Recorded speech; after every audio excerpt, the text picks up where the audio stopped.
I'm Thomas Wieberneit with Head CRM. I'm here with Udit Pahwa, and I really hope I didn't butcher your name right No, now. you got it right. Who is CIO of Blue Star Ltd. We want to talk about ultimately the incredible user adoption that Blue Star achieved and the way getting there. Yeah. So let's start with the basics. So, which is, what is Blue Star Limited and what are you doing? Well, I mentioned CIO. So what do you do as a CIO the whole day? Yeah, okay. Yeah, besides firefighting, so Blue Star is an 84-year young organization in India, and we're the leaders in cooling solutions, residential as well as commercial.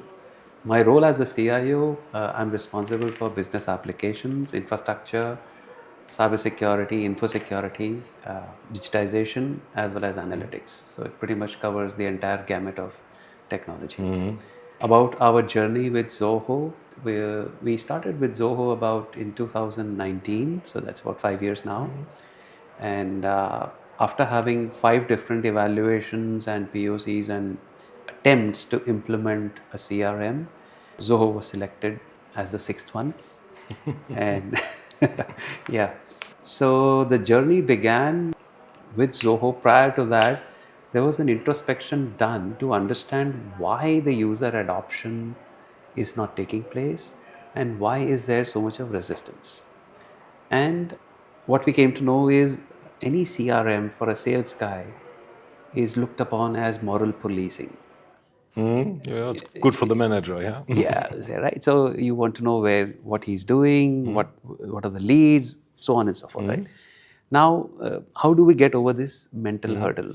So one advantage that we had with Zoho was they were willing to co-create with us. So we don't have something which is canned, ready. So it's like a ready-made shirt. Either you slim in or you fat up and fit into the fitting of the shirt. They're ready to tailor it for us. That was a big advantage. The second thing is we did not call it CRM. We called it sales organizer. So the way it was sold to the team was that we are helping you organize the way you work. And that was the whole approach in implementing the CRM. We began with one business division. So we've got 5 lines of businesses and several business divisions. We began with one business division under the visionary leadership of that business division, who is a technology enthusiast himself.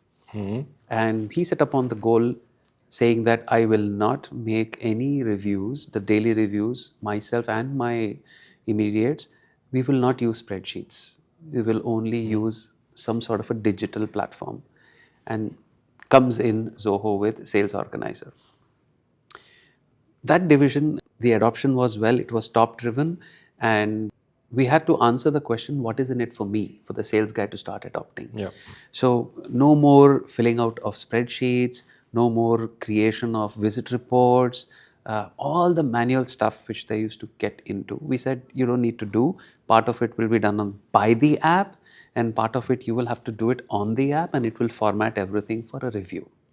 So I think they realized that as we are growing, their unproductive workload is going to grow even further. And here is a tool which will help me reduce my unproductive time so that I have more time to spend in the market with the customer, and I don't have to worry about all the administrative tasks which I need to do in the back end. So this worked well, and we had near 100% adoption with that business division. So much so that their pipeline of leads, I think, went up by about 35%, and they were able to attract a larger business, under their fold. Because for us, in the commercial air conditioning segment, the more leads you have, the more chances are for the conversion and growth of business. Yeah. So that worked well for them. When this was a success in one business division, it started having a rub-off effect across the organization. And as we speak today, the entire sales organization is live and 100% adopting the My Sales Organizer, which is the Zoho CRM. So the original driver was getting more happiness with the system. So yes. As measured by adoption. As measured by without adoption. Using a stick. Yes. So now you said something quite... the stick was coming from the manager saying that I will dock you points if you send me spreadsheets. I want you to update everything on the CRM so that I can review it on the CRM. To that extent, that was the stick. Okay, so if it's not in the system, it doesn't exist. It doesn't exist. I will not believe you that way. Oh, well, fair enough, yeah. Fair enough. I mean, who of us didn't massage an Excel to say what we wanted to say? Absolutely, yeah. So now you said something quite exciting, like you do not need to input yourself, or well, part of it you need to do, and a good part will then be done by the system and formatted by the system. Yeah. Can you elaborate a little on that? What did you do there? Yeah, so when it was in the manual mode, there were certain templates in which the data was to be filled in. Those templates would get consolidated by someone in a presentable, viewable, and analyzable form. All this part was used, kind of, you could say, was digitized. So once the data is fed in, whatever was required, the rest of the part where it needs to be in analyzable form, it needs to be in a viewable form and readable form, etc., was done automatically. Well, that's a natural byproduct of any application that you implement, which is the summarization and reporting part. So that took out a sizable chunk of admin work for the users as well as the supporting staff who were attached to the users. And based on, we populate his permanent journey plan. So he could plan that, okay, I am going to customer 1, 2, and 3 today. So that would come out as default. And when he's visiting the customer, all he has to do is put in his visit summary. So there are about some 5 or 6 items over there. Now, as a next level of improvement, we are looking at the AI tools of speech to text, where we just give him a mic and he just orates what he wants to update, and we convert that into text and give it to him. So further reducing his effort of typing out his whole visit summary or whatever comments he wants to make, etc. So we are bringing in the next level of technology to look at where we can reduce further the administrative work that they are doing for putting the data inside. So you're basically doing a speech analysis and feeling the appropriate database fields. Correct. For the Correct. Extracting it out of yes. the blob that the text is. Yes. Cool. Did you do all this yourself, or did you? No. So so part of it is in-house, very insignificant part, but we majorly work with Zoho and their partners. Okay, majorly Zoho or majorly Zoho partner? It began with Zoho, and now we are also bringing in Zoho partners. How did you get to those partners? Did you find them yourselves, or did they get recommended, or did they find you? It's a bit of both, or a bit of all three rather. Some were recommended, some I got through my peer network, and some I think they did a cold call or a wild Google search and landed with us. But basically nothing really structured, but a good coincidence. So the peer suggestions that I got, you could say, is structured because the partners have worked with some other organization who is my peer CIO. So in India, we have a very strong CIO network where we have several groups where you just put in a query and you're assured of at least 5 to 10 responses from your peers. And that's genuine. So if somebody has a problem with a product or a service or an SI or a partner or whatever, he's going to forewarn you saying, I had this experience, so go ahead and tread with caution. Similarly, if somebody has had a very positive experience, he's going to share that and advocate for it, saying that, yeah, go ahead. I'm very happy with this particular thing. So that's one source of information for us as far as products, as far as partners, and the whole ecosystem. Talking a little bit about the project as such, how long did it take you to get the system up and running? I think the first part was about 5 to 6 months, which was the first part, but the subsequent rollouts happened very quickly. First part meaning first subset of functionality, so MVP kind of thing? Yes, you could say that. You could say that. So you basically did a staggered rollout in terms of MVPing it, adding functionality, finding out what users like or don't like, and add on. So the process definition, the process existed, refining the process and putting it in the digital format. if at all any GUI changes were needed to give a better flow of information capture, etc. And then the entire analysis part and the review part. All this was the first part. And then as we started rolling it out to other business divisions and businesses, we also kept adding more and more features to it. And we keep doing that even till today. So something like a text to speech to text to reduce the burden of input entry is something that we are adding now. So this will get rolled out as a new feature across. And you have been obviously in the lucky position, or in the good position, that the various divisions of your business didn't have very contradicting requirements. No, I would say we do have 5 businesses, but yes, about 75 to 80% of their requirements would be classified as common. So the balance, we had to tweak the process to suit it to their business divisions. So it was essentially maybe a couple of workflows.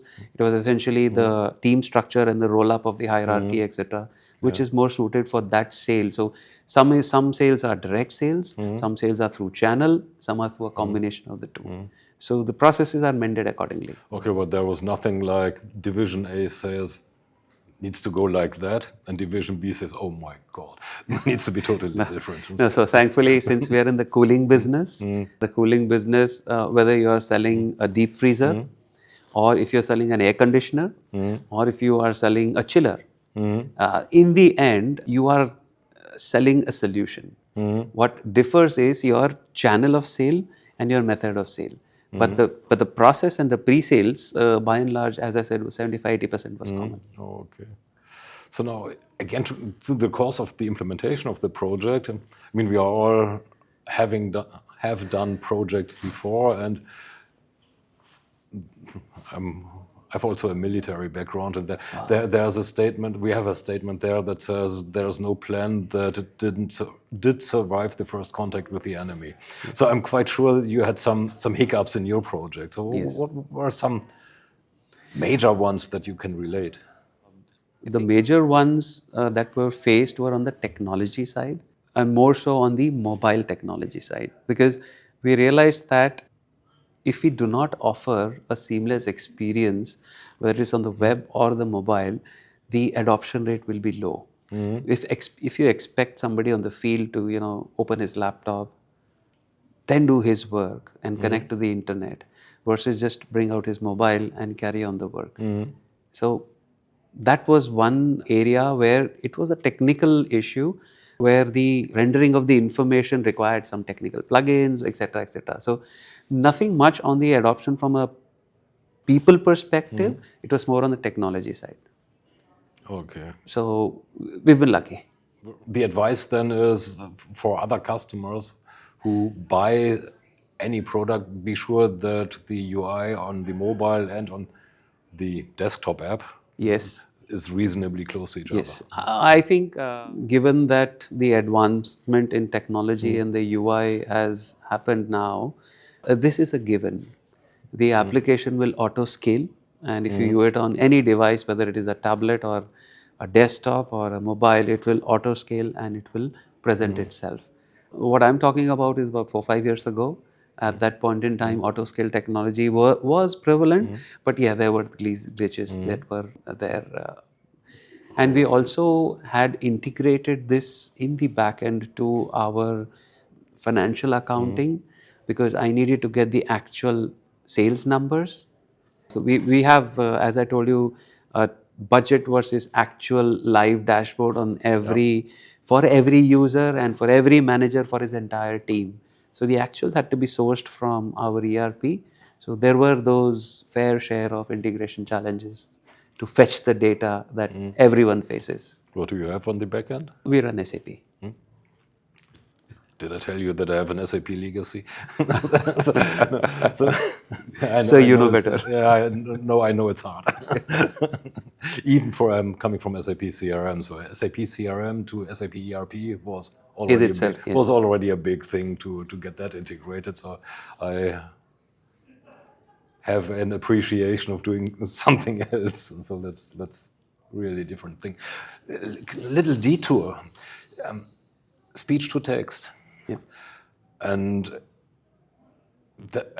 especially on the mobile, do you see your sales rep using, let's say, Click as a vehicle to update the system, to talk to their system, the CRM system, instead of logging on to the mobile app and then talking to the system? So we are not using Click as our collaboration tool as of now, but I think that's a great idea.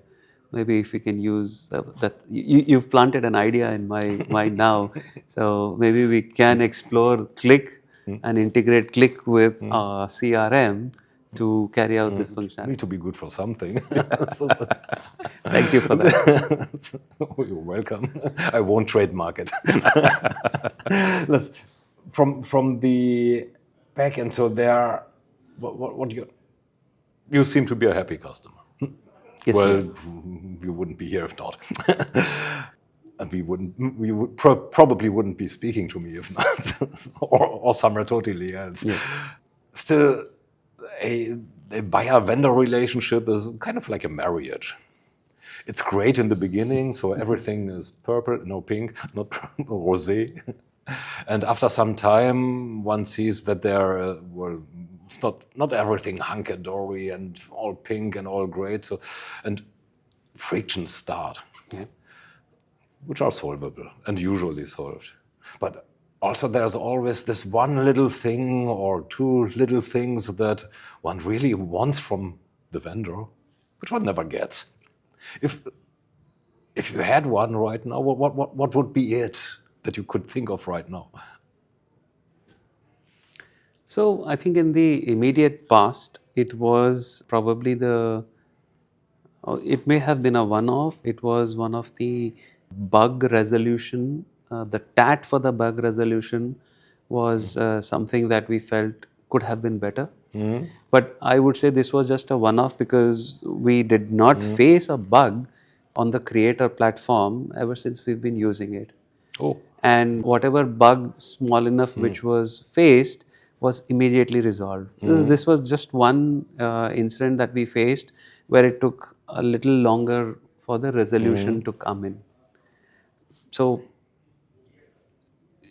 if your question is something which was wanting and has not been made available, I wouldn't qualify this one-off bug resolution in that bucket.